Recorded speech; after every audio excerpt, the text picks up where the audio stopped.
গত মাস থেকে নতুন করে আলোচনায় সাকিব আল হাসান। আবার দেশের মাটিতে তার খেলা নিয়ে গুঞ্জন চলছে। এবার এই বিষয়ে কথা বললেন জাতীয় দলের ওয়ানডে অধিনায়ক মেহেদী হাসান মিরাজ। তার মতে সাকিবের মতো ক্রিকেটার দলে থাকলে অধিনায়কের কাজ সহজ হয়ে যায়। মিরাজ বলেন, এটার সাকিবের আসার সিদ্ধান্ত পুরোপুরি ক্রিকেট বোর্ডের। আমার কাছে মনে হয় যদি ইস্যুটা সমাধান করে তাহলে ওনার জন্য খেলাটা সহজ হয়ে যাবে।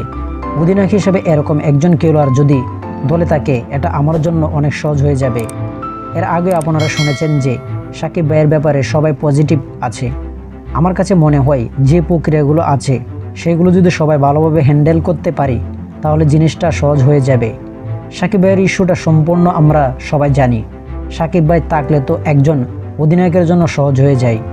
টিম কম্বিনেশনের ক্ষেত্রেও যেহেতু ক্রিকেট বোর্ডের সাথে আলোচনা চলছে, ক্রিকেট বোর্ডের সিদ্ধান্তই আমাদের মতামত এক। ওয়ানডে ফরম্যাটে বাংলাদেশের সাম্প্রতিক পারফরমেন্স নিয়ে মিরাজ বলেন, দেখুন আমরা যে ওয়ানডে ম্যাচগুলো খেলেছি অনেক গ্যাপ খেলেছি, তখন কিন্তু একটা ফোকাস ছিল টি-20 খেলা নিয়ে এবং আমরা বেশি টি-20 খেলেছি।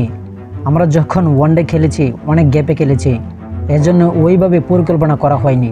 সামনে যেহেতু ওয়ানডে বিশ্বকাপ আছে, আমাদের অনেক খেলা আছে, সুতরাং আমরা সুন্দর একটা পরিকল্পনা করব।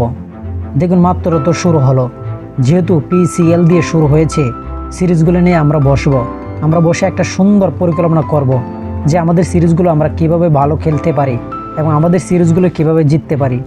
তো আশা করি যারা টি স্পোর্ট গ্যালারি চ্যানেলের পাশে নেই সবাই টি স্পোর্ট গ্যালারি চ্যানেলের পাশে থাকবেন এবং টি স্পোর্ট গ্যালারি চ্যানেলটি সাবস্ক্রাইব করে পাশে থাকবেন। ধন্যবাদ সকলকে।